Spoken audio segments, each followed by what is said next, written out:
Hi everyone, Donna here. I am, of course, the owner of Bookkeeping Made Simple. Today we're going to talk a little bit about a new case that has just been ruled on by the tax court, and it has to do with remote working.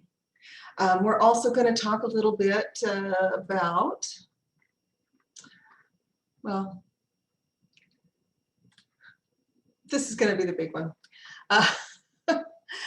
For those of you who do not know, I am the owner of Bookkeeping Made Simple. I am an accountant. I have a degree in accounting.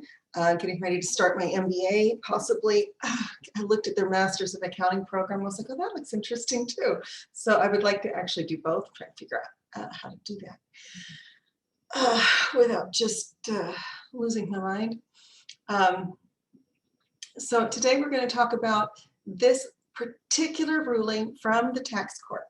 Now, there are several courts that rule on tax matters.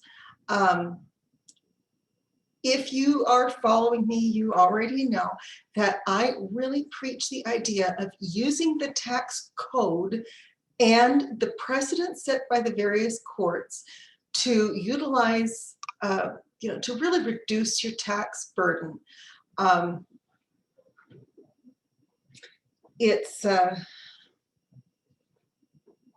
It's critical for small businesses, especially right now when they are strained to the limit. So many of them. I actually am working with a client who contacted me because he's going out of business. He just can't keep going.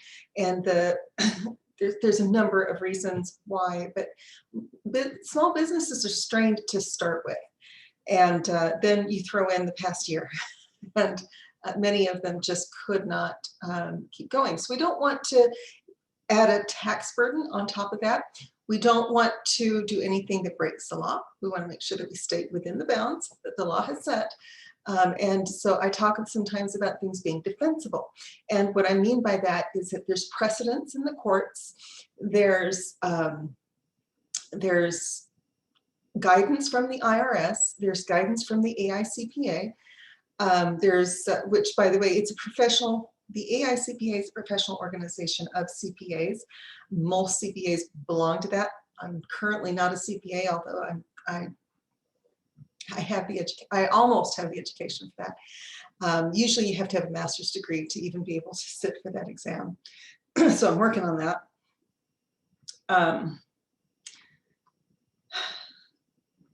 So there's, the AICPA is the professional organization of CPAs, and they have a lot to say about how tax law is applied. So we look to that, we look to the tax courts, we look in several different places to see, what we can do that is legal, and that, if my client's ever audited, I would like to be able to stand up and say, this precedent says we can do that, I'm just not one for really pushing the envelope. So this particular case discusses the lodging deduction.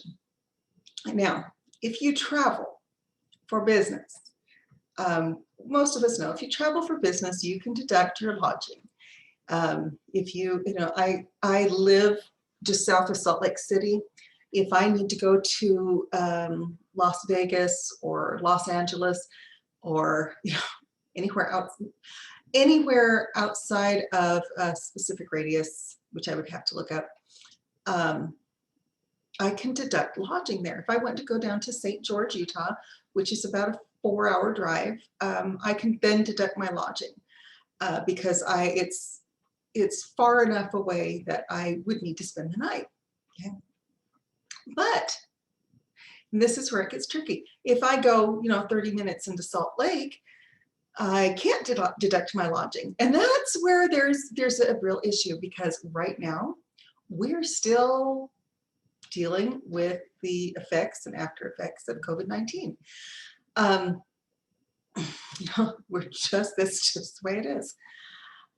So what we're going to talk about is what the IRS calls tax homes, okay?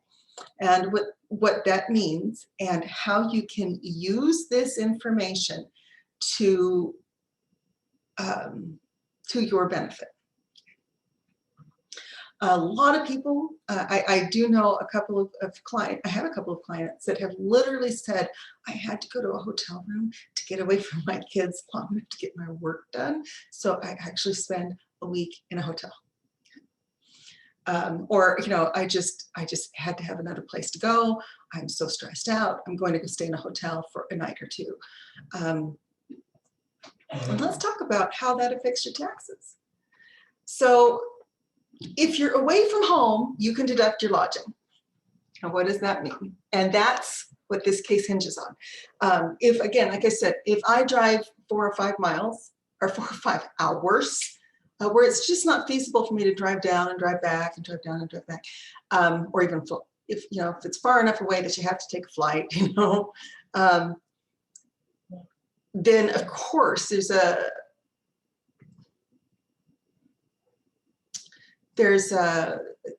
of course I can deduct that. Now here's the facts of the case. Okay, this is a person who he was an attorney. He had practices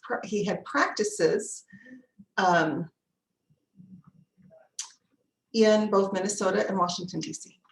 And he was in one of those 2 places. He just split his time. So he spent 161 days in the Washington, D.C. area. He spent 54 non-working days in Africa on a vacation. He spent 115 days in Minnesota. So his time was, so he spent more than 50% of his days in Washington, D.C. He earned most of his income in Washington, D.C. A little bit from Minnesota, but not a lot. Therefore, the tax court said, you earn most of your money in Washington. You spent most of your time in Washington. Your tax home is Washington. Ergo, the money you spent on lodging in and around Washington, D.C., I think he was in Maryland, is not deductible because you are not away from home.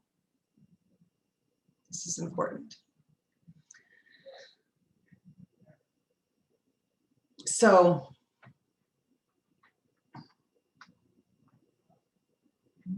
that's something to remember. If you are doing most of your work in one location, so I do most of my work from my Utah location.